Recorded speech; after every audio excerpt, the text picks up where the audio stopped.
Let's do it. Welcome. Welcome to the show. Last I checked him, Lee Camp. How's everybody doing out there? Hope you're hanging in there in these end times. Uh, this is an amazing show, folks. This episode, I feel like I always say the same thing for the first couple of minutes because you gotta say hello and you gotta say this is an amazing episode because they all are. So it all ends up being the same for the first minute. But yeah, I'm going to do this is going to be part 2 of the review of Trump's first 100 days, which have been baller. I think we can all agree on that. There is nothing bad about these first 100 days. He's not only has he done exactly what Americans want and people around the world want, but he's also done very well at doing that. Like both those things have to happen, and he has knocked it out the park. I like sarcasm. So I'm going to get into that, but I have a couple of two stories that I couldn't ignore. Obviously, a lot's going on right now other than just the first 100 days of Trump. By the way, click thumbs up, click share, click all that stuff. If you are one of the subscribers on YouTube, make sure your subscriber thing says that the notifications are on all notifications because otherwise they won't actually let you know. I mean, they won't anyway, but anyway. They won't anyway, but anyway. But I had to bring you this story. Hello, everybody in the chat. I see many of you saying hi, and thanks for doing that. But I couldn't avoid this story, or couldn't ignore this story, even though I'm covering the first 100 days. The flotilla trying to bring aid to Gaza was in international waters last night. People from many countries on board, but at least one American that I know of. And they were attacked. I don't know who could have attacked this unarmed boat bringing aid to Gaza. I assume it must have just been the Maltese because they were off Malta. So I'm sure it was the Maltese that attacked the ship. It was Israel. Anyway, Reuters is covering it. Many outlets are covering it to some degree in their propagandistic ways. They often do. The activist aid ship hit by drones on the way to Gaza. And to convey just how horrifying this was, there were many hours last night when people didn't know if this boat was going to sink. And at that time, Malta had not sent help yet. And so literally people were frantic about whether this unarmed activist boat of people trying to bring food and medical aid to Gaza was going to sink and kill everyone on board. So now it's the Malta at least claims that they are safe and they are not in danger of the ship going down, although the ship is apparently still taking on water. But anyway, Greta Thunberg was supposed to be on board. She posted a video about it as well. But the two people that I know who were on board was Ty Berry for one of the life partner of Medea Benjamin, and really one of the big presences of Code Pink. Ty is very important at Code Pink, and friend of my show and friend of my stuff, and he's a great guy who's worked very hard for Code Pink. And anyway, I'm going to show you a video. Oh, and sorry, Ann Wright was also, I think she was not on board, but I guess she was on board for some of it, maybe not on board last night. I didn't quite follow that part, but Ann Wright's also awesome. And I want to show you a clip one of the people on the ship posted of exactly what they're dealing with. It's, I think, 2 minutes long or something. This is Ismail speaking from Conscience. We have been attacked by the Israeli drones, and as you can see, there's huge damage here. There was 2-time attack on our deck, and there was almost 4 hours fire, and it took a lot of time for us to make it clear. And actually, we are a little bit thinking right now. I'm calling all the world. Just walk to the Israeli embassies. Just shut it down. We are in the Malta, just 14 miles away to water. We are in the international water, and Israel is making an attack to the conscience in international water. I'm calling everyone solidarity with the conscience. Right now we are sinking.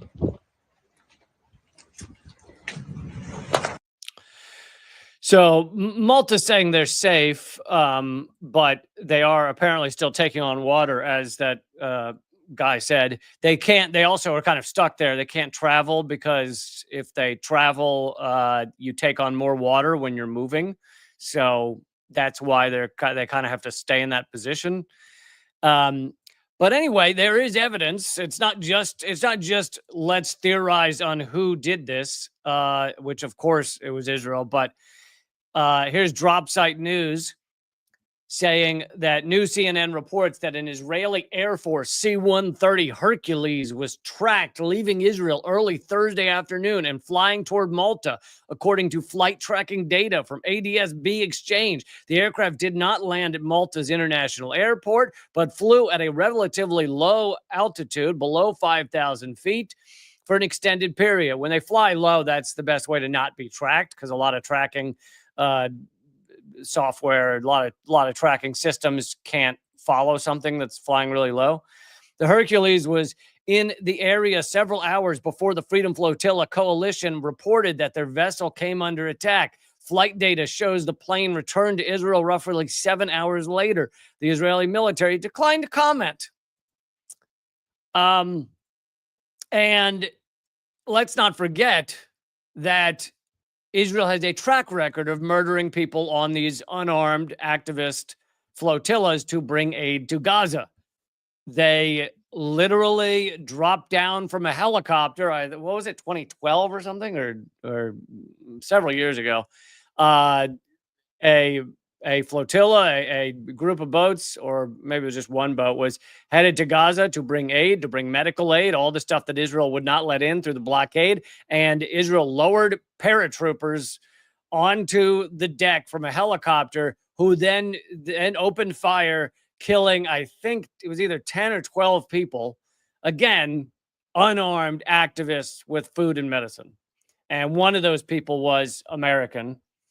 So, and the only reason the American thing matters is because the U.S. government doesn't give a shit about anyone, except they sometimes care about U.S. citizens. But when it comes to Israel, they actually don't. And if you didn't see it, I just did a segment not long ago, a couple of weeks ago, on I think it was top 7 times that Israel has murdered Americans and gotten away with it because the U.S. is just fine with Israel murdering Americans. And they tried to do it again last night or yesterday.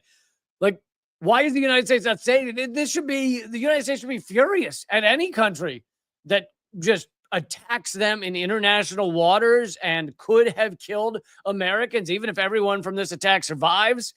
That's not, I think the U.S. should care about that. Now, of course, why don't they care? Because they care a lot more for their empire and for what Israel does for their empire, and the fact that Israel is really just part of the United States and part of the U.S. empire. Okay, I got to move fast here because I want to. Last time I did the first 50 days of Trump's presidency, we barely got it done in the hour, so I got to move on. But I did want to. Tomorrow is the Australian election, and I don't know enough about Australia or Australian politicians to give a really informed analysis of who you should vote for tomorrow, or etc. But I will tell you a little bit about Julian Assange's post. Julian Assange, of course, Australian, who was locked up by the United States and Britain for many years. And anyway, this was sent out to me and others by Gabriel Shipton, Julian's brother, who I have met a couple of times. And anyway, here's the letter. I'll read most of it from Julian. Hello, Lee. Julian wanted to share this important message with you about Australian federal election. With the federal election fast approaching, many Australians have asked me, these are the words of Julian now, what role did Prime Minister Albanese, is it Albanese or Albanese? Albanese play? His nickname's Albo, so I'll just call him Albo. Sounds like a dog food, though, to us in the United States, so Truly play and bringing you home to Australia. Haven't Albo supporters overstated his involvement? And does Albo really have the backbone to stand up for Australians on other tough issues? So apparently people are pestering Julian for whether Albo is a good vote. Julian says, the truth is, in what became an impressive field of advocates, Albo did more to secure my freedom than any other politician or public figure, even more than the late Pope, whose support was moving and significant. Even while in opposition, Albo listened to the Australian public and promised to take action. But talk from opposition is easy. What did he actually do when he became prime minister? 6 previous prime ministers came and went during my long detention. 6 Australian prime ministers came and went and did nothing for Assange. In a crowded lineup, Scott Morrison cut a particularly craven figure publicly supporting my extradition to the United States. After leaving office, Morrison joined U.S. weapons contractor Dine, along with his mate, former CIA chief Mike Pompeo, who openly boasted in his memoirs about orchestrating my detention. So what about Albo? Against all expectations for Australian politician, he kept his word. He personally and repeatedly raised my case with President Biden and empowered Kevin Rudd in Washington, Stephen Smith in London, to walk into meetings and say the Australian Prime Minister and the Australian people want him free. Albo hasn't just stood up to the U.S. to end the political imprisonment of an Australian. He's also intervened for other Australians detained similar circumstances, including in China. This government has proven itself unusually capable. Does this mean Albo will put Australian interests first and skillfully navigate tensions? I can't say for sure. Albo did right by me, and he's worlds apart from the others. So that's Julian Assange's take, for what it's worth. And if you're in Australia, I guess that matters more than if you're not. But so have fun voting. I don't know. The Australians can let me know. Do your elections feel as much like sham elections as they do here in the United States? As much as it is 2 parties that agree on essentially everything in the United States. But yes, thank goodness Julian Assange is free. Okay, let's get into I already did 50 days of Donald Trump. The first 50 days review of Donald Trump's time in office. And here is the second 50 to complete his top 100. Basically, I'm going through the Guardian's review of what went on, and I'm picking out the important stuff, but I'm also mentioning all the stuff that the Guardian, or trying to, plenty of the stuff that the Guardian leaves out because the Guardian is biased and has become a largely just standard liberal outlet. They weren't always like that. Years ago, they used to do far more important journalism. Anyway, let's get to it. And thanks for being here. Oh, I should mention, brand new Redacted Tonight came out last night. If you haven't seen it, I hope you'll check it out. I'll promote that more later. But you should check out the brand new episode of Unredacted Tonight. Did I say Redacted Tonight? Unredacted Tonight. Please check it out. Okay. This is day 51 of Donald Trump. Day 51 was when he climbed into a red Tesla on the White House lawn and said he was going to buy one because basically all pretense of not being corrupt is over. Those days are gone. Because it used to be they were corrupt, but there was a pretense of not being corrupt. You know, like Obama would never enrich himself with the presidency until the day after he stepped foot out of the presidency. And then he literally ran to Wall Street, gave a 1-hour speech, and was handed a bag of $400,000. Nearly $500,000 for it was either 1 or 2 speeches. So you're still enriching yourself with the presidency. He just waited till the day after to go do that. Donald Trump is done with those days. This is just, I'm going to enrich me. I'm going to enrich my friends. He bragged about the publicly doing insider trading with his friends when he announced on his social media it's a good time to buy stock. And then he had friends who apparently made $1 billion in one day when he backed off the tariffs immediately after posting good time to buy stock. So yeah, the insider trade. Now, again, Congress is rife with insider trading. It's just Trump's the only one to do it publicly. If you're going to have a clown ruling your government, do you want it to be a clown who just reveals all their horrible shit? Maybe that's better that way.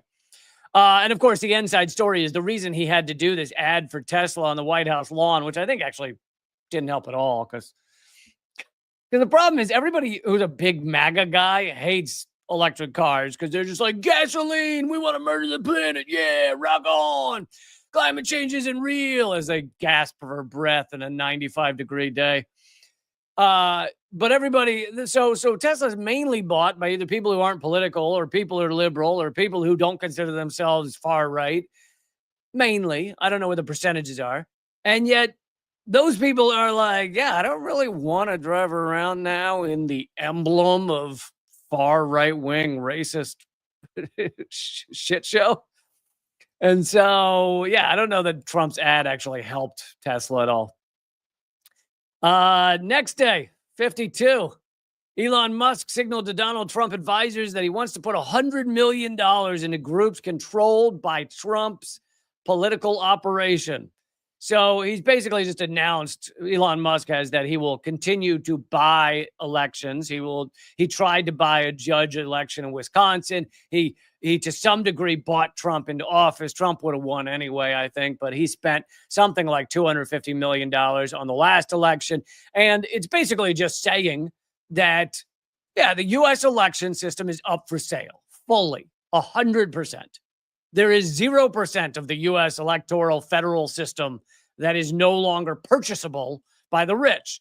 Now, there are billionaires who are also opposed to Trump, and they may put in an equal amount of money because for someone like Bill Gates or Elon Musk, $100 million is like $100 to you or me, $10 to you or me.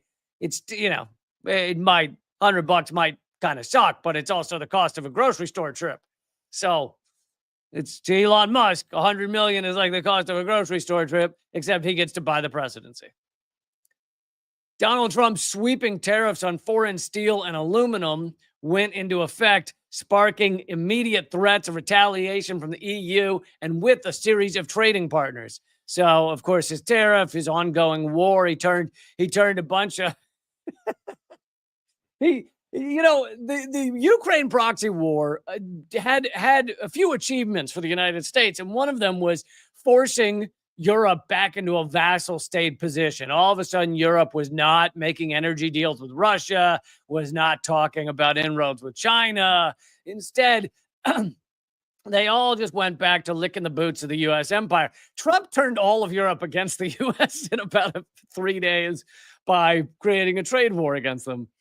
Now, they still are fawning at Trump's feet in other ways, but let's see. I unfortunately got to skip a few days because otherwise we'll never get through all this. Day 56, the Trump administration appeared to violate a court order by sending hundreds of Venezuelans accused of being gang members to a prison in El Salvador. And of course, so here's the surface level. This is totally racist.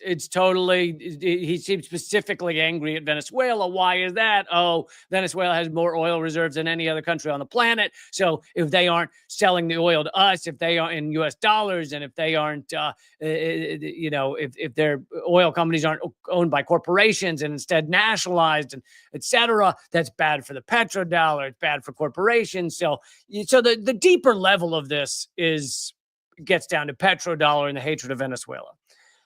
Sorry, I said the surface level. The surface level is just Trump's racist. He hates Venezuelans. He hates immigrants. So he's shipping them out illegally. And they also have to lie about who these people are, because in order to use the law, the 18th century law or whatever, 17th century law he's using to do it, they have to say these people are a unique threat to the United States. These Venezuelan people are just, oh my God, they're like a enemy army in the United States. So he has to say, oh, they're all these horrible gang members. But of course, most of them, if not all of them, I don't know about some of them, but are not part of some horrible gang.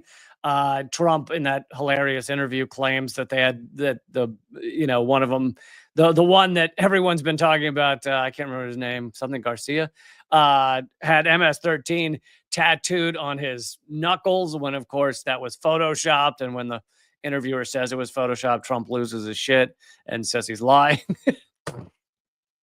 He keeps trying to give Trump an out the interviewer keeps trying to go, well, let's move on. And Trump's like, no, let's stick on just how wrong I am about this. Let's see, day 57, Trump claimed on Monday, without providing evidence, that pardons signed by Biden were void, vacant, and of no further force and effect because they were signed by an auto pin rather than by Biden himself. That assertion targeted pardons given to members of the House January 6th committee, which were the ones who investigated January 6th, Anthony Fauci, his son Hunter, and others. I mean, that would be a hilarious new level if Trump puts Hunter Biden in prison because it was signed with an auto pen. I mean, here's the thing is, like I was saying, Trump's corrupt, Biden was corrupt. Sometimes they do it in different ways. Of course, they're pardoning their own people. Trump pardoned some of his own people. He'll probably, when he leaves this term, pardon himself and 12 other people, 12 other insiders. They all do that. And it is corruption. It is protecting the ruling elite from actually being accountable for their actions. But the idea that it's because of an auto pen is just kind of hilarious. It's just like, who cares? But Trump just wants to find it out so he can go after Biden and the others. Now, the thing is, I'm not going to defend Biden and the actions of them, but I think if it's because it's an auto pen, it's ridiculous. Now, if you want to argue that Biden was not cognizant and did not know what the auto pen was signing, that's a higher level argument. He had no idea who he was pardoning. That's a fairly good debate you might get there. This is very different, by the way, than what the banks did when they foreclosed on millions of Americans. And when you actually look at the documentation, it came out that the banks had auto-signed, millions of these mortgages and stuff, and claimed they were. That argument is that the banks literally didn't know. Like, there was no human even overseeing a lot of this stuff for the most part. It was just mass signing of millions of mortgages that many of them they can't even prove they actually own. So that's a bit different than Biden's hand got tired because he was 900 years old. Anyway, the Trump administration removed the former Surgeon General Vivek Murthy's advisory on gun violence as a public health issue. The reason that makes me laugh is because it was so meaningless to begin with. Like, it makes Trump angry that the Surgeon General said gun violence in the country where, one of the top countries where people kill each other with guns is a public health hazard. It makes Trump angry, so he removed it. But at the same time, what was it doing? How many people showed up to gun shows and then they saw a little sign on the wall that says, the Surgeon General says that guns could be bad for your health. And that person at the gun show walked away and was like, you know what? I didn't know that. I'm leaving. You know what? I had no idea guns could harm people. I'm out of here. How much did the Surgeon General do by saying guns are dangerous? So it's another one of these things where it's like Trump's doing it because he's a troll, but the Democrats weren't doing anything for any kind of gun control. There was that's the other thing that makes me laugh is you see like the Alex Joneses of the world, the far right going, they're coming for the guns. They always got one eye twitching. They're coming for the guns. And yet, what guns have they taken? Yeah, the Democrats talk about decreasing assault rifles or bump stocks so you can't kill quite so many people in one 10-second period, but they never really do it. They're so weak. They never actually do it. Day 58, the Trump administration acknowledged in court filings that it had fired nearly 25,000 recently hired federal workers and said agencies were working to reinstate all of them after a judge ruled their terminations were likely illegal. I mean, this is what Trump seems to be doing over and over again, is pushing the limits of what's legal and what's not. And it's also what I said Joe Biden should do, except for good. Like, I know the idea of just running roughshod over America's supposed laws is horrifying, but imagine using it for good. Imagine if Joe Biden had taken the advice of me and some others and signed something, and it's in the Social Security Act, that would have given all Americans health care at the flick of a pen, because you can actually give American localities, cities, etc., health care for free if they have an environmental hazard that everyone has to face. And there's only, as far as I know, there's one place, Libby, Montana, where they've actually done it. They get free health care because of the asbestos mining there. Now, Biden could have given that to all of America. And of course, there's an argument that we face environmental hazards. It was, first of all, he was in office during the middle of COVID. Secondly, every city has tainted water, tainted air. You get people getting cancer just because they live in certain cities and breathe. Oh, you've been, the doctors nowadays in the U.S. are like, well, I'm afraid you have cancer. Have you been breathing? Because we don't recommend that, at least not in this state or this portion of the country. You need to stop breathing so much. Thank you, Teresa. Yes, Teresa says it looks like they're throttling your live stream. Yes, that is exactly what I face every day. And the better I do, meaning, I mean, you guys may be bored by this, but if I have a video that does well, like I had a video of me trashing Ben Shapiro a couple weeks ago that did really well, immediately after, everything else sucks for like sometimes weeks. Basically, YouTube has me set under a throttling system where what should happen, what does happen with most creators, if they have a video that does really well, the next video does well too, because you had all those new people signing on and saying, I want to see what this person does. And then they get another email about that guy they liked or a girl they liked, and they go, let me watch that one too. So it actually helps other videos. I have the reverse. I have a rare video, a fluke video do well, and then immediately after, and it's happened again and again and again. So it's not like I have a theory. It's just obvious.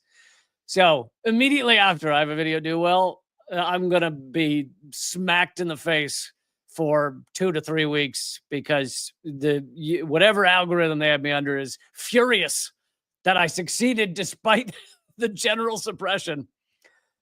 Thank you, Kat, for recommending everybody hit the thumbs up. What I keep saying to everybody is if you want to find out about my videos, yes, hit subscribe. It can help. But the real thing to do is sign up to my Substack for free or sign up to my locals for free. So easy to do that. And Substack right so far is not throttling me. So substack.com/@realleecamp. And you'll get alerted to a lot of my videos, a lot of my live streams. I try not to overflow stuff in people's inbox, but substack.com/@realleecamp, because YouTube is going to screw me every way they can. And so, yeah. Thank you. Whatever man says, you must be upsetting the Empire. I couldn't find your video. Yep. That's what it is. Thank you so much, Circle Home, for supporting the show. Circle Home says, guys, send a super chat, or else I will donate money to AIPAC and the IDF. Oh, shit. Circle Home throwing down the gauntlet. You hear that? If you guys don't throw in a super chat or join up or something, then Circle Home's going to donate to the IDF. Okay. Anyway, where was I? Oh yeah, deported 25. Oh no, this is the courts. So anyway, Trump basically sees what's illegal. Oh, so to get to the end of, Joe Biden could have signed that thing, given everyone health care. Yeah, it might have gotten overturned in the courts. Maybe it would go all to the Supreme Court. Maybe the Supreme Court would say, you know what? No, you can't give everyone health care because Supreme Court is garbage. And at that point, they'd have to stop doing it. That might happen. Maybe that would have happened. But first of all, in the meantime, which that could take a year, maybe more. In the meantime, America got healthcare, free healthcare. So can do it. And that's what Trump's doing, except with evil shit. He just does it and he sees what the courts let him get away with. Federal Reserve cut, this is day 59, the Federal Reserve cut their U.S. economic growth forecasts from 2.1% to 1.7% and raised inflation projections to 2.7% for the year. Inflation is a bitch. And it also, I think, shows where the petrodollar is headed. With the faith in the petrodollar decreasing,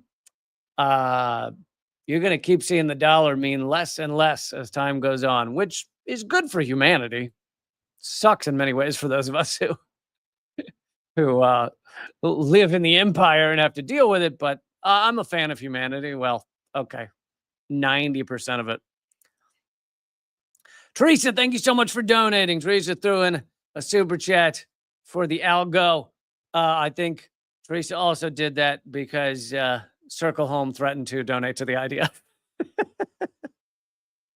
Thank you so much.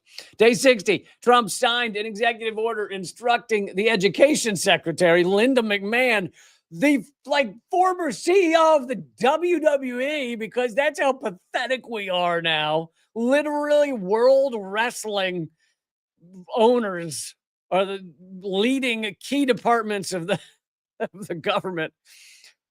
We are. Can we just admit we're professional wrestling? And Donald Trump, by the way, had a stint in the WWE. If you didn't know that, you can go back and watch videos of him in the WWE as well.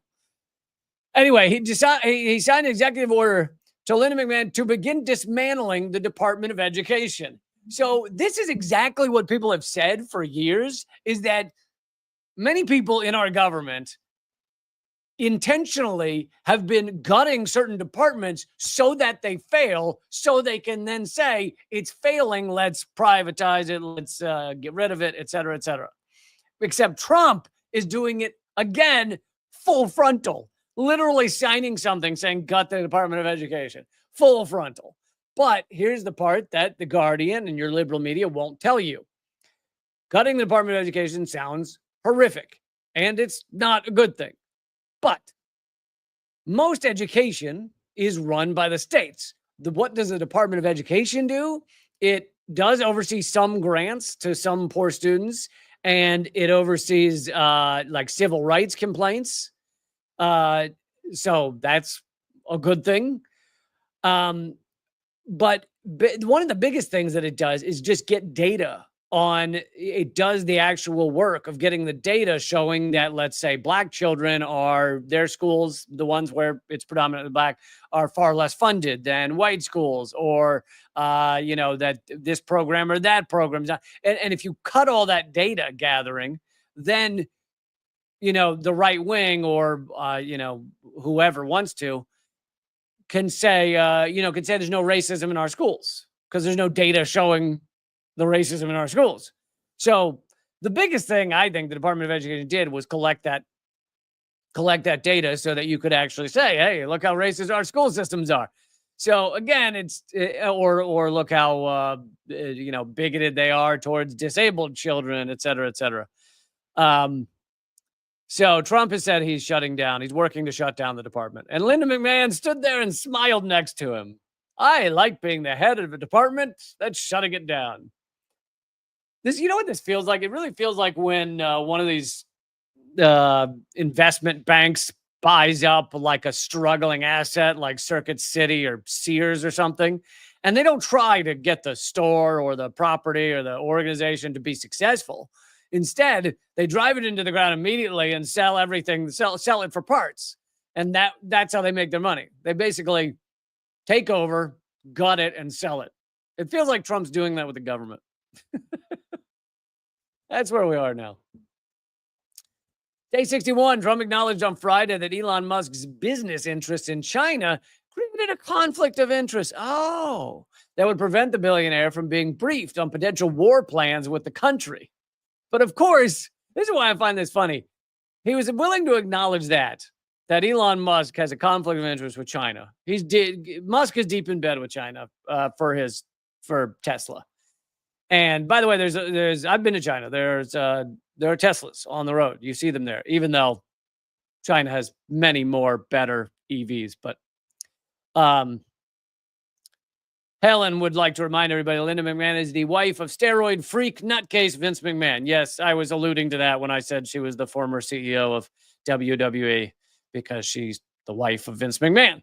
But anyway, so Trump acknowledges that Elon Musk has these conflicts, but Trump has plenty of conflict of interest too. He has businesses around the world. His sons have businesses. One of his sons, Kushner, I think, so son-in-law, did some massive deal with Saudi Arabia. Like all kinds and of course Kushner was working in his government in the last 4 years. I don't know if he is now, but so all kinds of conflict of interest. That's what these people do. And then of course there's Biden and Hunter Biden with the Ukraine oil company. Yeah. The comment came after reporting from the New York Times. Comment came after reporting from the New York Times, and later the Wall Street Journal indicated that Musk was planning to visit the Pentagon that morning to receive a classified briefing on China. So basically, Trump only said it might be a problem after Elon Musk was literally going to the Pentagon, and it was reported on by these news outlets. So this is an example of a news outlet actually covering something, and it had some kind of impact. Now, I think that Trump can find Musk can find ways around this, can he? Like, can't Musk just call up Pete Hegseth and say, "Hey, could you send me a signal chat with all the China info? Thanks." I think that's probably what goes on. By the way, I still make the 1980s hand signal for a telephone. This is how I say telephone because I'm so old. Suppose I should do this, or maybe I'll just tap my ear. This is the new way of miming telephone is just bang yourself on the ear. Anyway, Columbia University conceded to a list of demands from Trump administration as a condition to begin negotiations on restoring $400 million in federal funding that was stripped from the university earlier that month. So this is the university's caving. Sorry, I should stop interrupting myself to read comments, but it happens. Circle Home wants to know why I don't post my show on Twitter. I do. It's live streaming on Twitter as we speak. Or it's supposed to be. Let's see if it actually is. Yeah, it is. Started 37 minutes ago. It's on my Twitter account. Anyway, this is these Ivy Leagues just caving to Trump's requests, and it's kind of hilarious all the things they'll do, right, to get that money. They've agreed to bring in more police. They've agreed to call any basically Palestinian organization or pro-Palestinian organization. They call them anti-Semitic, even though it's just criticism of genocide. So thank you, frankly, Emma, for supporting the show. Really appreciate it. Day 63, the Trump administration defended using the 1798 Alien Enemies Act, a wartime law, to deport 137 Venezuelan immigrants. I already covered that some. The Secretary of State, Mario Rubio, held a call with Netanyahu on Sunday to emphasize U.S. support for Israel. We do love Israel. We love a good genocide, don't we, folks? Don't we? So remarkably repulsive what Israel is. Actually, on that note, that's a good segue. I wanted to play 1 minute of last night's Unredacted Tonight, which you can watch at any time. Just go to linktree.com/Lee Camp or go to leecamp.com/unredacted. Anyway, I want to play 1 minute of the show. This is the part of the show where I tear apart Joe Rogan's debate about Israel and Gaza. So there's the segue for you. And I'll just play a minute or so. Here it is. It was Douglas Murray, the neoconservative writer for garbage dumpster fire outlets like the New York Post, arguing with Dave Smith, a comedian who I used to know in New York, but it's been a long time since I talked to him. And Douglas Murray, who thinks the genocide. Okay, that was a little fast. In Gaza is the best thing since the Cronut, starts out by dropping some truth bombs. I feel you've opened the door to quite a lot of people who've now got a big platform, who have been throwing out counter-historical stuff of a very dangerous kind. Yes, thank you. We should not even be having this debate because other things on the Joe Rogan show in the past have been inaccurate. Thank you, Douglas. Finally, someone on Rogan is willing to tell the truth, the whole truth, and nothing but the truth. You keep referring to we being in wars. There's a very big difference between a country having a military that's engaged and a country being at war. This country has not been at war for 25 years. Yeah, the U.S. hasn't been at war for 25 years. Iraq doesn't count. Afghanistan doesn't count. Syria doesn't count. Libya doesn't count. Yemen doesn't count. Ukraine doesn't count. Basically, it only counts if the other country has their little guys marching through downtown Cincinnati. And by that definition, Vietnam didn't count. Korea didn't count. If we just bomb the shit out of someone from afar, it's not a war. It's just, we'll call it a hot hello. The U.S. is constantly involved in hot hellos around the world. All right, little sample there. Unredacted Tonight. You can watch the whole thing for free at leecamp.com/unredacted. And that is episode, I believe that's episode 10. We got to 10 episodes, folks. And if you enjoy it, I hope you share it. I hope you let people know. Obviously, I'm fighting all kinds of crazy suppression on essentially all of my platforms. So I very much hope that you will share it with folks. And again, that was just a minute of it. Obviously, I break down that debate much, much longer and harder. I get hard. Yeah. Going after that debate. Oh, man, do I get hard.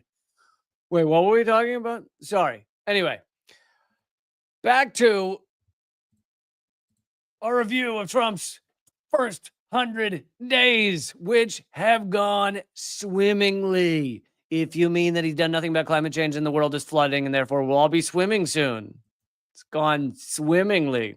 Day 64, Jeffrey Goldberg, the editor-in-chief of the Atlantic magazine, also former, I know he's Israeli, but is he former IDF? He's like a former Israeli spy or something. Editor-in-chief of the Atlantic magazine published a bombshell story in which he revealed that top administration officials had accidentally included him in a group chat on the encrypted messaging platform Signal, in which they discussed and shared details of a U.S. bombing effort in Yemen.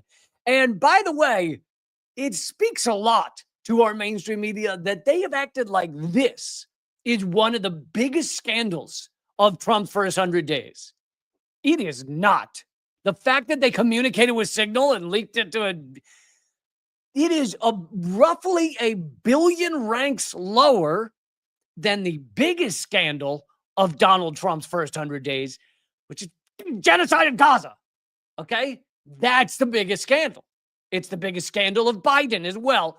Maybe it's fighting for that top rank with doing nothing, zero about climate crisis, because of course we have a petrodollar. Our dollar will actually lose power if we do a goddamn thing about fossil fuels. So your mainstream media, your liberal media, your Guardian media would like you to know that the biggest scandal of the Trump administration is that people are protesting Tesla and that Hegseth leaked that he enjoyed a bombing run on Signal. Now, of course, I will say that seeing those texts is, of course, disgusting. This is a group of some of the most powerful people in the world celebrating with a fist emoji and a little American flag the fact that they just blew up an apartment complex in Yemen and killed supposedly the head of missiles or something for the Houthis, but also the entire apartment complex. Also killed everyone in the building. And they're celebrating rock on, fist, American flag emoji. Maybe they were trying to say with that text, which this part I agree with, is that they're fisting America. Maybe that's what they were trying to say. It was because you remember, it was a fist emoji, an American flag, and a fire emoji. And I think what they were saying is they're fisting America and it burns. I think that's what they were saying. Day 65, the officials said no classified information was shared in the chat. Even though that's blatantly false. They literally said who they were bombing. The official said no classified information was shared in the chat. Gabbard dodged questions about whether she would have disclosed the information. Tulsi Gabbard was forced to speak to this in front of Congress. And by the way, this is Tulsi Gabbard 7.0, I think. Because let's see, 6.0 was a couple of months ago. Before that, 4. And 3.0, I think she was still kind of left wing, still Bernie supporter. So 4, I think this is Tulsi Gabbard 7. Pretty sure. If any of them are going to turn out to be a cyborg, it's probably her. And they just like gave her a program update, the new update came out and she's far right wing. No way. Anyway, Gabbard dodged questions about whether she would have disclosed the information and whether she was using a personal or work cell phone while in that chat. Radcliffe defended the use of Signal and said it was allowed. These people, they're just all wonderful. But again, as if this is the biggest scandal of Donald Trump's brutal, life-destroying presidency, followed by Biden's life-destroying presidency. Literally, we're like we've crossed 6 out of 9 of the planetary boundaries for human existence on this planet, and there's no sign of doing anything about it. So they're literally driving us all to our deaths. It's just a matter of time if we keep down this path. And yet we're like, well, who texted who? Get them in front of Congress and find out why they sent that text. That is not my biggest concern. I'm sorry. Day 68, 2 major law firms, Jenner and Block and WilmerHale, sued the Trump administration over executive orders that sought to cripple the firms over their employment of Trump's rivals. And this is classic, autocrat, dictator stuff. You go after anybody who gets in your way, anybody who might have gone after you. So these are law firms that did work for the prosecutions against Trump, and there were many prosecutions against Trump. So he's now banned them from, walking inside the government. And I think as with the Ivy League universities, most of the law firms have just folded and said, sure, we'll give you $600 million of free law services. That's the kind of deals they're doing to get him to leave them alone. Straight up extortion. I mean, what, if that's not corruption, what is that? How is that anything other than extortion? You give me hundreds of $millions of free law services, or I will ban you from government, go after your law firm, try to put you out of business, and I'm the president. How is that any different than pointing a gun at the guy and saying, hey, give me $600 million? What's the fucking difference? How is that legal? Because when the president does something, everything's legal. J.D. Vance visited Greenland. You remember this? And The Guardian doesn't really do it justice. They say, in an effort to escalate Donald Trump's interest in acquiring the country, quote, I think Greenland understands that the United States should own it. But Guardian doesn't mention that he literally flew into a U.S. military base, was planning on touring some of the country, but they've decided it was not safe because the country hates him and hates Donald Trump. And so, and they probably didn't, more than not safe, they didn't want the visual of just people throwing, feces at his motorcade. Because those Greenlanders, man, they got good arms, all right? Plus, it's so cold there that the feces freezes solid pretty quick, which allows you to get a lot more zing on it. You can get, you don't want to be a feces thrower down in like Atlanta, Georgia or some shit. You want to be a feces thrower in Greenland. That stuff gets rock hard. You could break a bulletproof window on his motorcade. So it probably, actually, now that I think about it, probably was a safety thing. He probably could have gotten knocked unconscious by a frozen feces. That very well might have happened. Anyway, ended up just giving a speech on the military base to like 12 soldiers, U.S. soldiers, because he's such a dipshit anyway. And then they fly him out to Greenland. No one wants to meet him, and except for people that want to get close enough to throw their shit. So he just like stayed on the military base and left. Day 70, Trump mused about running for a third term, which on one hand is horrifying. On the other hand, 90% of the stuff that I'm most horrified by under Trump will be the same under the next president. So Trump or no Trump. Now, there's a 10% that's truly revolting. So Trump mused about running for a third term, something that's prohibited by the U.S. Constitution, and said, well, there are plans, he said. And then he said, well, not plans. There are methods.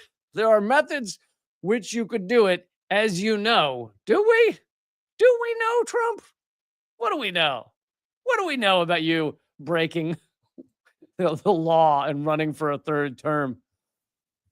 And I like how he literally said there are methods. When you say there's methods to Trump's madness, he'd agree with you. Day 72, Trump suffers his first major electoral setback with the Wisconsin State Supreme Court race, which Musk had dumped $25 million into. The Democrat Cory Booker delivered the longest speech ever in Congress. And it was also, fun fact, this should go down in Guinness record too, also the longest speech ever in Congress to do nothing.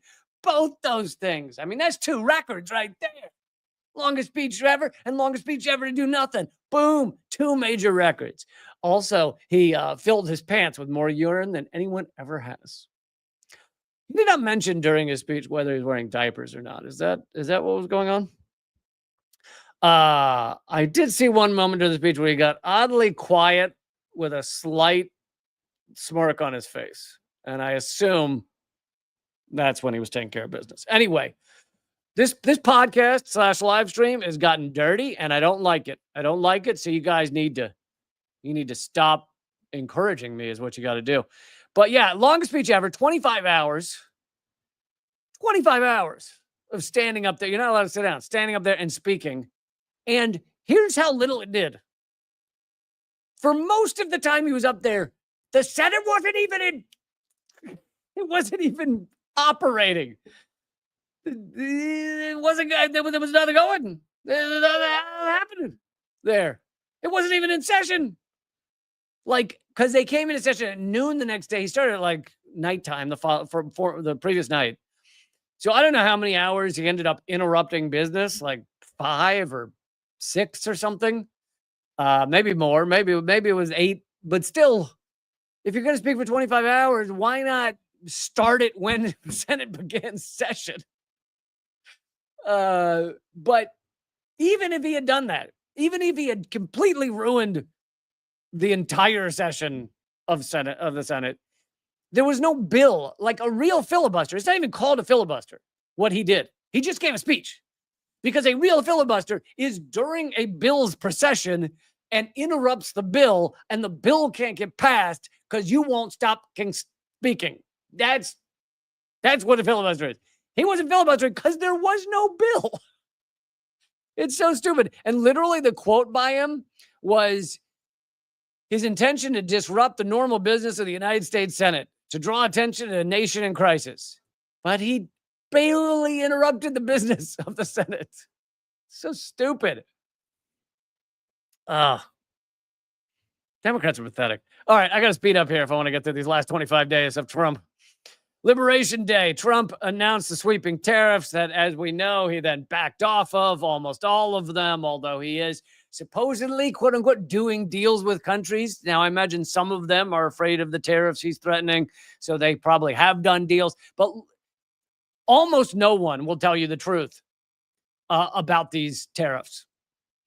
The only people I've heard talking about it are me and Ben Norton and his geopolitical economy report with Michael Hudson on there. They talk about it. But the root of these tariffs is the end of the petrodollar. The petrodollar, the ability for the U.S. to print endless money is waning, is going away. And on top of it, in order to be the global reserve currency, you're going to have to run a trade deficit, or countries are going to want to run a trade deficit with you because they're going to need dollars in order to service their debt, in order to buy imports, etc. So the U.S. gets like a little screwed in that regard. But the U.S. and so Trump wants to, even that out. But the truth is, the U.S. gets what's called, quote, exorbitant privilege. And what is that privilege? Being able to print endless money without the money becoming worthless. So that's what basically the entire world funds our ability to create endless war. The entire world funds our ability to destroy the world. By the way, next Unredacted tonight, big segment on the petrodollar. That's next week, next Thursday. Hiroshina would like me to remember that Richard Wolff has covered it as well. Okay, good. And I love Richard Wolff. And actually, Richard Wolff has been putting Unredacted tonight on his YouTube channel. So I'm very excited about that as well. Let's see. Day 75, Trump announced another extension to the deadline for the ban or sale of TikTok, pushing it back by 75 days. I already mentioned TikTok in the last 50 days. The fact that the real reason that they're nervous about TikTok is because the U.S. ruling elite have captured all the other social media platforms. They're not worried about Facebook pushing my stuff out to people. Just as an example, obviously, it's not just my stuff, but they're not worried about YouTube, obviously, as we discussed earlier. They're not worried about Google. They're not worried about Twitter. They're not worried about many of these platforms. But the one that was big and was getting to a lot of people was TikTok. Now, they're still trying to force this sale, but at this point, the sale barely matters because TikTok is now more suppressed than a lot of other platforms because they're trying to be a good little boy so that they don't get in trouble anymore. And I created another TikTok page. My last one got banned in 2 months. I created another one to see how it would do. And I've put up 10 videos or something. And on the 10th one, they gave me my first strike for a community guideline strike for a 1-minute video talking about climate change. That's all the 1-minute video is about is climate change. So basically you can't talk about climate change, I guess. And I now have 1 strike. I assume if I get 3 strikes, they'll ban me. And there's nothing I can do. So it's a borderline meaningless platform if you really want to create change about the deeper issues, I guess. Day 76, the biggest day of protests against Trump. The 1,000 hands-off demonstrations across the country. By the way, hands off would like you to take your hands off NATO. If you actually read the flyer for hands off, and this doesn't mean there weren't a lot of good people there, a lot of people standing up for the right things. I imagine a lot of people there are anti-racist policies or pro-immigrant. There's probably even a lot of people there that are very opposed to the genocide in Gaza, even though the hands-off flyer did not say anything about Gaza. Interesting. But if you look at the hands-off poster, literally says NATO. Stop harming NATO, Trump. Trump, please stop hurting the war-making pact we have with 30 countries. And they had room for NATO on the flyer. Did not have room for Gaza. Hands on Gaza. Keep hands on in that genocide. Absolutely. Day 77, the U.S. Commerce Secretary Howard Lutnick insisted the tariffs were definitely going to stay in place for days and weeks and no postponing. Yeah, how'd that go? The Guardian revealed that Trump's national security advisor, Mike Waltz, included a journalist in the Signal group. Yeah, didn't we already cover that? Trump's day 78, Trump's slipshod tariffs against much of the world cause extreme volatility in global stock markets. The U.S. Supreme Court gave Trump a big win, allowing him to continue the 1798 Alien Enemies Act to deport supposed gang members. But here's the thing, though, about that Supreme Court decision. If you actually read a little deeper into it, it basically said he could still use the law, but he has to give immigrants due process. So it was reported largely as a big win, but I consulted a lawyer about it, and they said that actually even Trump's Supreme Court said you basically can't keep doing what you're doing. You can use the Alien Enemies Act, but it has to be used differently because you can't just not give these people due process. Anyway, I'm sure I'm slightly butchering that, but it seems like the way that was covered was pretty incorrect. Benjamin Netanyahu, the prime minister of Israel, met with Trump for the second time since he started. That's right. Second time we've had a known war criminal with arrest warrants out for him from the ICC land in the U.S. and sit down with Trump. And by the way, why was he here? Two reasons. One was to try and get Trump to bomb Iran. The other was to try and get Trump to not put any tariffs on Israel, which Israel's economy is collapsing. Of course, the U.S. funds Israel's economy. So day 79, Trump signed 4 executive orders designed to revive the coal industry because that's going to be good for climate crisis. Well, by allowing some plants that were set to shutter to keep producing electricity, among other provisions. So he's trying to revive the thing that is killing all of us. Sounds good. Day 80. And just a reminder, Biden allowed more drilling in his 4 years than Trump did in his first 4 years. Day 80. A wide swath of extreme country-specific tariffs were set to go into effect, but Trump stopped most of them for at least 90 days. Day 82. An immigration judge ruled that Mahmoud Khalil, the Columbia University graduate Palestinian organizer, is eligible to be deported from the United States based on his views. And, of course, that's also a horrifying precedent to set, that you can just be deported for your views. And they've said that he was not breaking any crime. Wait, breaking any crime? Breaking any law? They've said he was not breaking any law. They've admitted that. And they said they had no warrant to arrest him. So, sounds like straight up fascism.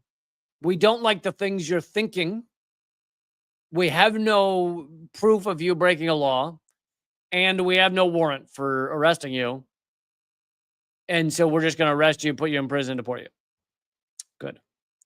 The Trump administration said, day 83 said, smartphones, computers, and other electronics would be exempted from the huge tariffs imposed on Chinese imports and from tariffs imposed on other countries, which is hilarious because that's like 50% of everything China imports to the U.S. is electronics and parts and pieces of electronics.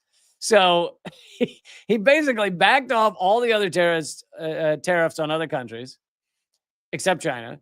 He then decreased the China tariffs heavily. He then exempted like half of everything China imports to the United States. Thank you, Nadia, for supporting the show. Really appreciate it. Nadia says, it's total Nazism. Glad I'm in Germany, which bans that crap. Though sadly, I need to save my annual Schengen area tourist visa time and wait elsewhere soon. Well, thank you for supporting the show. Really appreciate it. Let's see. Skipping ahead to day 87, federal judge ruled there was probable cause to hold Trump officials in criminal contempt for violating his temporary injunction that barred the use of the Alien Enemies Act wartime power to deport alleged Venezuelan gang members. He went ahead and deported them even when he was told by a judge not to, because he doesn't care about the justice system. Now, I think our justice system is almost entirely rigged for the wealthy, but when they go up against one of the wealthy and he just ignores them, then you're setting up a major civil war between the executive branch and the justice branch and the judiciary. Donald Trump said the IRS was considering plans to revoke Harvard's tax-exempt status. Also on day 88, Trump condemned the Federal Reserve Chair, Jerome Powell, for not lowering U.S. interest rates. He just keeps haranguing the Federal Reserve to do what he wants. And of course, at a deeper level of that is the Federal Reserve was created so that the ruling elite could have the power of the currency in this country. And it is technically a private and basically lawless, like not democratic institution. The people that run it, despite their impact on the U.S. Economy, the U.S. people, are not elected. There's nothing you can do to get one out, other than the president can do some things, but not easily. And on top of that, they make a lot of money just by printing the U.S. dollar. Like billions of dollars go to the banks that make up the Federal Reserve just for creating, quote unquote, America's money. Day 90, protesters poured into the streets across the country again to voice their discontent with Donald Trump's presidency and Elon Musk's cost-cutting initiative, Doge. You notice how they give in to the propaganda even as they're criticizing. Like they'll criticize Doge and they'll call it a cost-cutting effort. It's not a fucking cost-cutting effort. It's them trying to gut the government so they can bring in austerity, so they can privatize. They're basically killing the federal government so that they can feast on the carcass and make money off the carcass. An example would be Social Security. They've decreased the number of Social Security offices, and they're making a bunch of stipulations as to why people would have to go in person to get their Social Security. Well, if you need to go in person and you're poor and there's fewer offices, all of a sudden they can't get there. Well, Social Security starts collapsing. People aren't getting their Social Security, et cetera, et cetera. Well, what do you do with that? Well, you push for privatizing it, and you privatize aspects of it. There's just loads of money to be made by just shredding things and then feasting on the carcass, to mix some metaphors. I guess you could shred a carcass. That was not a mixed metaphor. That was a perfect metaphor. I've seen animals shred a carcass. Saw a guy do it once, but I don't really want to talk about it. And I had no involvement, none whatsoever. Thank you, Zafar, for supporting the show. Solidarity. Day 91, Pope Francis and J.D. Vance meet in Rome to exchange Easter greetings. J.D. Vance then proceeded to strangle the Pope to death. The following day, the Pope died. J.D. Vance killed the Pope. I think we all know that. Listen, I'm just willing to say it. We all know it. I'm just willing to say it.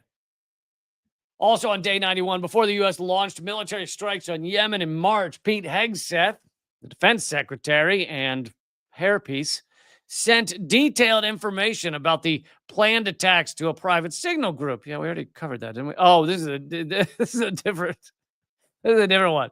This is not the one that went to the Atlantic editor. This is the one that Pete Hegseth sent to like his wife, his brother, a dozen other people, his mailman, the guy that sleeps with his mistress. He just sent it to he just really wanted them to know military plans for Yemen. Hey, listen, I know you're just my kid's swim teacher, and we haven't talked that much, but I wanted to let you know, here's where we're planning to attack in Yemen. Kid swim coach is like, well, why are you sending? I just have to send it to someone.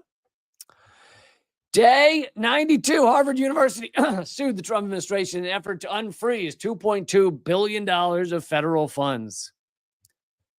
And boy, if that is an example of the ruling elite versus the ruling elite. You know what I haven't heard much of in this Ivy School civil war with Trump? I have not heard much about Yale. And Yale is where like most of the presidents went to school. Maybe someone in the chat can tell me, what's the percentage of U.S. presidents that went to Yale? And also most of them were in the secretive Skull and Bones Society, but I'm just like, it's a very high percentage of the U.S. Presidents have gone to Yale. And it's just interesting. You're hearing Trump's attacks on these universities, and I have not heard any of those against Yale. Maybe there were, and they just haven't been covered as much. I don't know. 4 House Democrats traveled to El Salvador to demand the release of Kilmar Abrego Garcia. And boy, did they do a lot. Thank you, elected Democrats, for you're really changing the world, guys. Day 93, Trump has said tariffs on goods from China would be reduced substantially, but won't be zero. Trump's tariff insanity has just collapsed, as is the US dollar while he's doing it. Also that day, Elon Musk told Tesla investors that he expected to scale back his involvement in Doge for the next month following a 71% drop in Tesla's profits. And by the way, everybody, keep decreasing the value of Tesla, please. Just decrease as far as you can get. Now, I'm not saying don't buy electric cars. We got to switch to electric, but then we got to switch to public transit. You know all the good stuff. But just don't buy Tesla because you don't want to feed a man like Elon Musk. I mean, I'm not saying any of these people are great or wonderful human beings, but just don't feed. Just don't. He's the biggest troll on the planet. Just don't feed the biggest troll on the planet. Okay, second biggest troll to Trump. But day 95, having repeatedly vowed during the presidential campaign to end the war in Ukraine within 24 hours, Donald Trump was reduced to plaintively pleading on his social media, Vladimir, stop. He literally wrote, Vladimir, stop. I mean, not only is it so how pathetic Trump is, but this is a proxy war. The U.S. created a proxy war. We now can't get out of it easily because we still want to control it, right? We want to control the peace process. We want to keep shipping weapons to Ukraine. So we still want to control the thing. But it's like you created a proxy war that has killed hundreds of thousands, and now you like your toy has a life of its own. Yeah. When you create a proxy war, they don't always end that easily. Washington, also on that day, Washington and Beijing staged talks aimed at ending the trade wars. But as of today, that has not happened. Day 96, the FBI arrested a judge in Wisconsin who the Bureau accused of obstructing immigration agents. I covered that on this show when it happened. We're now getting almost up to last week. Polls published on Saturday in the run-up to Trump's first 100 days in office showed him posting historic low approval ratings. I think his approval ratings are still like not bad for a president, unless if I have that right. But his disapproval ratings, meaning you don't just not care, you don't on the fence, you despise the guy, are, I think, historically high, is what they're saying. Day 97, the U.S. president met face-to-face with Zelensky, president of Ukraine, in St. Peter's Basilica. They look at this image, like the two of them sitting in a near empty room, like they're about to make out, like just two chairs in an empty room facing each other. No two humans, male, female, doesn't matter, sit in an empty room with their two faces, with their two knees touching, and don't make out. Like, there's no reason to ever be in that position unless you're about to give a handy. Like, that is it. And the reason I'm just making fun of it is because this was staged, right? Because Trump wants to look big and powerful. I'll do it in St. Peter's Basilica, all this shit. Like, and instead he just looks like a twat. That was negative to twats, and I actually a big fan of what they're doing out there. So, Nadia, thanks again for the donation.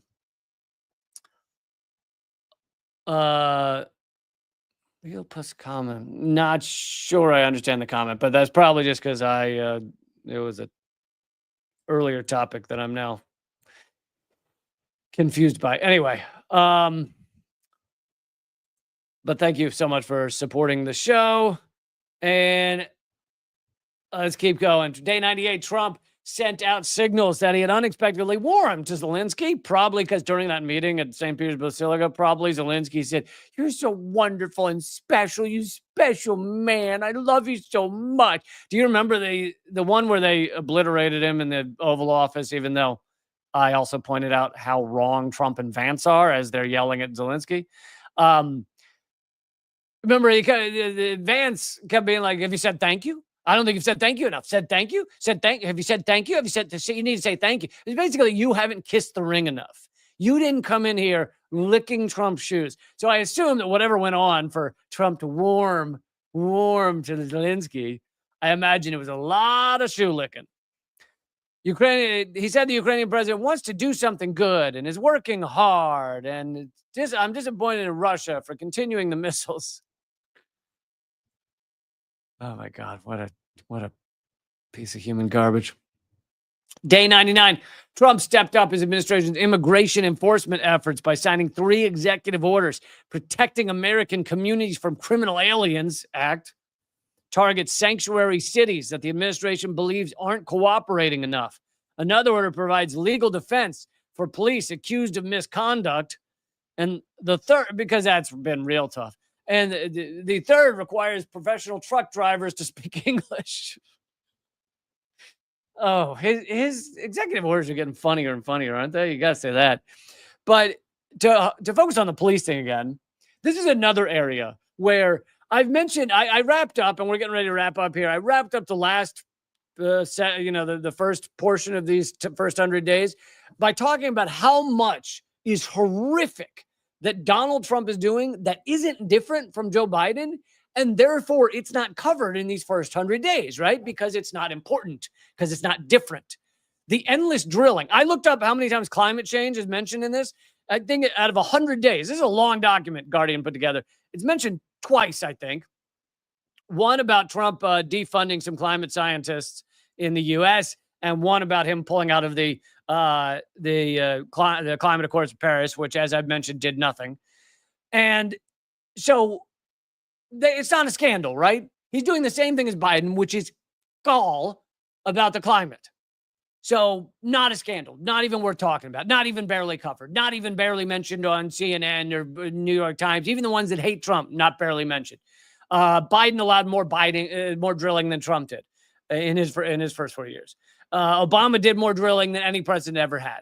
So the stuff that's not a scandal, that's not listed in these 100 days, a lot of it is horrifying. I mean, the genocide in Gaza, of course, they don't use this genocide in this entire document, entire review of the 100 days. They have a few mentions of Israel, but not even that many. They basically mention when Netanyahu came to the White House. It's absolutely like the idea that genocide could go on for 100 days, much less a year and a half under Biden, 100 days, and barely be mentioned as a scandal. That's the scandal. That's one of the biggest scandals. And utterly repulsive. And this is what a collapsing empire vomits up. It vomits up someone like Trump as a leader, and it vomits up media like, and I know Guardian is not U.S. based, but Guardian, CNN, they'd all be the same. This review could be interchangeable with NBC, CBS, ABC, CNN, et cetera, et cetera. And so they hardly mention that. They don't mention, this part says, it talks about, this is probably the only mention of police, provides legal defense for police. Because, God, we've been locking up so many police for wrongs they've been doing. Oh, it's just endless. If you go to any prison around the United States, you'll just be a line of police being locked up. No, we don't lock up any police, almost at all. And if they get locked up, it's for like 8 seconds because they murdered a child. It's like, I once did the math on the number of people the police kill, which, according to Lancet Medical Journal, is double the number we actually hear about. So it's about 2,400 a year in the United States.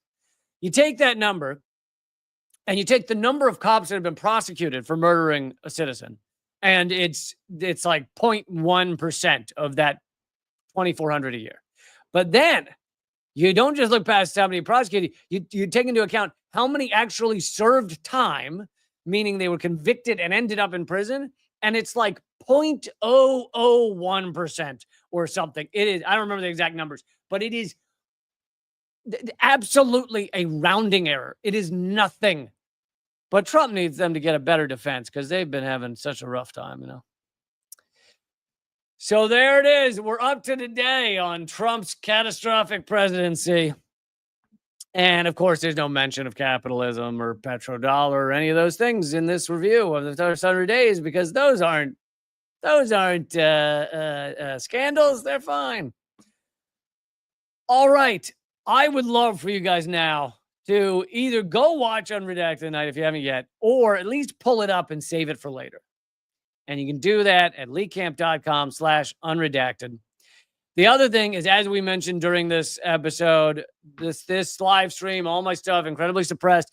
The best way to hear about my stuff is to become you can become a free, let's just say free member at substack.com/@realleecamp or at leecamp.net, my locals page.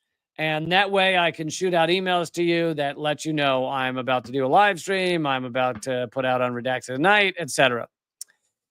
You guys are all the best. Thank you. And I will see you Monday at 3 p.m. Eastern, noon Pacific. Also, check out all my podcasts. Loads of podcasts if you're in the car or whatnot. That's all at linktree.com/leecamp. Keep fighting.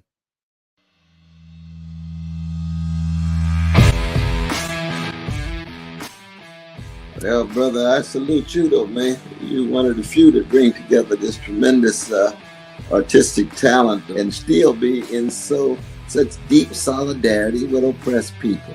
It's an honor to be here because I'll tell you, Lee, you have one of the funniest shows on television, bar none. It's an enormous pleasure to be here. While I was waiting, I was leafing through your wonderful book. The same to you. I love your show. Be happy to come back anytime. Lee, this is one of the great honors of my long career, just to be in the same earth with you. I'm sure. We're just so blinded. We have so many blinders on because our society doesn't want us to know things. And so it takes shows like your show, and it is clearly designed to eradicate. Hey, good to see you. Hey, Jill, how are you? Julian, thanks for joining me. Honor to have you, brother. Consumerism is a theory that people should behave this way to help each other. It's not. Mr. George Galloway, thank you so much for joining me in these dark times. Always a pleasure, my friend. Thank you so much, Lee, for having me on. Keep fighting. Ha ha.